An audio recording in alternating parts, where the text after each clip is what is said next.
បងសួរហៅណែមស្បែកជ្រូកប្រភេទខ្ចៅចេះហ៎បងចាប្រភេទខ្ចៅចឹងក៏មានដែរបងភាគច្រើនសម្រាប់ម៉ួយដែលគាត់យកទៅលក់ហ្មង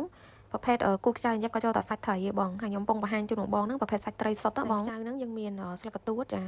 មានស្លឹកកទួតម្ទេសហុយតិចតិចក៏មានដែរបងព្រោះម៉ូតនេះឆ្ងាញ់ហ៎បងសម្រាប់បងចិត្តហិលឆ្ងាញ់ខ្លាំងហ្មងពេលណែមជ្រូកបងមើលសម្រស់ណែមអានេះណែមថ្មីហ្មងបងទៅធ្វើហើយអញ្ចឹងសម្រាប់បងចង់បានណែមថ្មីរសជាតិឆ្ងាញ់បងបងអាចដាក់ការកំងទុកមុនកំងមុនមួយថ្ងៃអីបាទអ្នកលក់ធ្វើតន់ណាបងបើកំងភ្លាមយកភ្លាមគឺធ្វើអត់តន់ទេបងនៅតាមខែទៅគឺស្រួលទុកណាបងចាដោយសារតែណែមយើងធ្វើថ្មី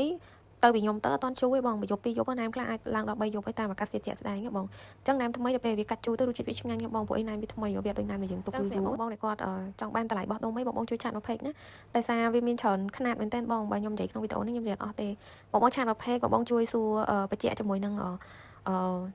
ប្រភេទណែមដែលបងចង់បានណាចាបងជួយឆាតមកបញ្ជាក់តាំងចង់បានណែមស្បែកជ្រូកឬក៏បងចង់បានណែមត្រីតម្លៃមានច្រើនទំហំច្រើនຂະຫນាតមែនតើអញ្ចឹងណាឬក៏បងចង់បានណែមវែងអីបងបញ្ជាក់តាំងចង់បានតម្លៃដុំគ្រប់មុខអីបងបញ្ជាក់អេដមីនទៅគាត់ផ្ញើតម្លៃដុំជូនបងមើលព្រោះដោយសារណែមច្រើនខ្លាំងណាបងច្រើនមុខដល់ពេលអញ្ចឹង